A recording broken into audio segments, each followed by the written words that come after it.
وَلَا يَكَادُ يُبِينُ means, look, he can't even talk properly. The guy can't even express himself. Are you really going to listen to him and compare me to him when I have all of these things? Look at what I possess and look at what he possesses. He's a nobody and I am somebody. Why? Because I have Mulk Masr. Look at all that I own. And look at the rivers flowing beneath me. That guy can't even talk. He can't even explain himself. He stutters. He looks like this. He looks like that. He's mocking Musa alayhi salam.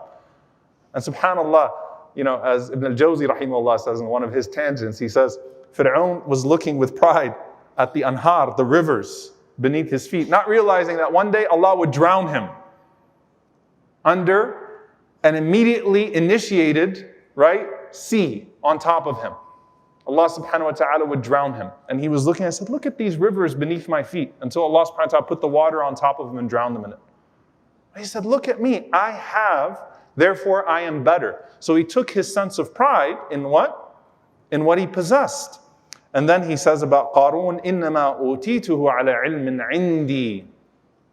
I have been granted all of this because of the knowledge that I have, because of my intelligence. What's the difference between the two?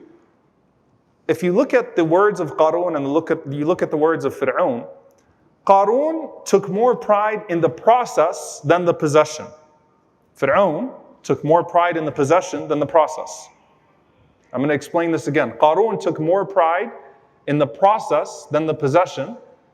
Fir'aun took more pride in the possession than the process. What do I mean by that? Qarun is like, I've worked to get here.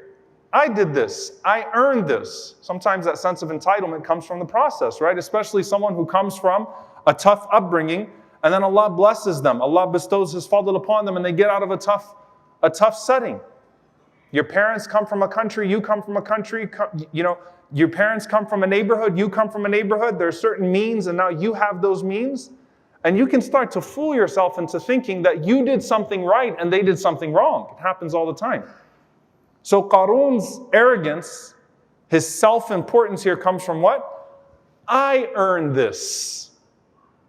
Dear brother or sister, when you see people under floods in Pakistan or Afghanistan or Bangladesh or bombs in Yemen and Palestine, or people that are struggling to make ends meet a few miles away from you, don't you dare think for a moment you're here because you deserve it and they're there because they deserve it. Don't you dare think for a moment. It could have easily been that Allah subhanahu wa ta'ala switched you out. But a person could start to think, what? Come on, man, I went to school, I earned, I worked this much, I did this much. All of that was just a test of Allah upon you. All of it. Allah is testing them differently than He's testing you. But it's at the end of the day, it's a test. It's a test. You didn't get there because of your own courage, your own intelligence. And even if Allah gave you some quality of intelligence and some quality of courage and a work ethic, that's Allah's gift upon you. You didn't earn that yourself. So Ibn al-Qayyim rahimahullah is saying, take a step back. And if you start to find yourself inflating your self-importance, either because of the way that you're made, or because of what you have, or because of how you think you got there, take your step back.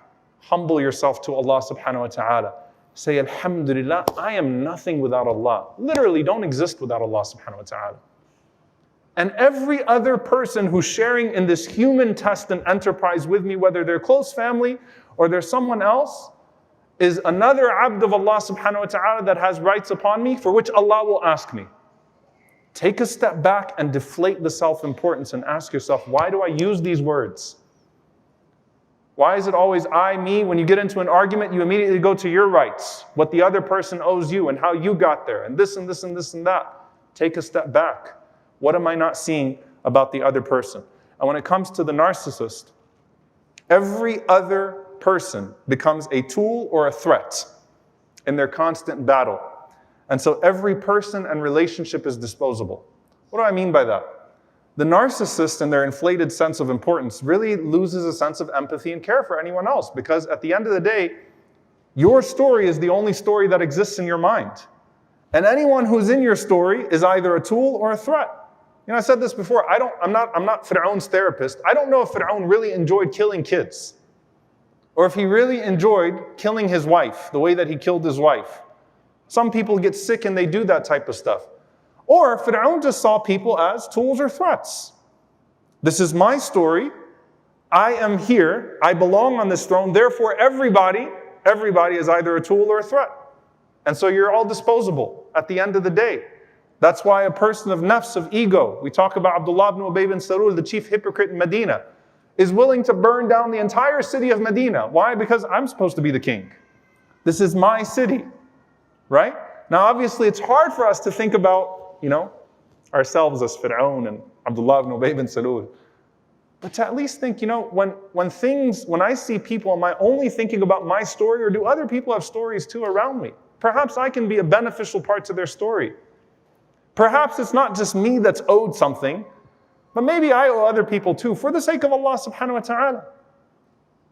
Deflate your sense of importance. Bring it down. And think through the other person's lens as well, not just your own, every single time. Even if you're not a pharaoh. Don't go home and say that I learned that I'm Fir'aun today. Or I'm Iblis. No. These qualities are replaced by the qualities of the Prophet ﷺ. And in the story of Fir'aun, the quality of Musa alayhi salam, the quality of these prophets that were facing these types of things.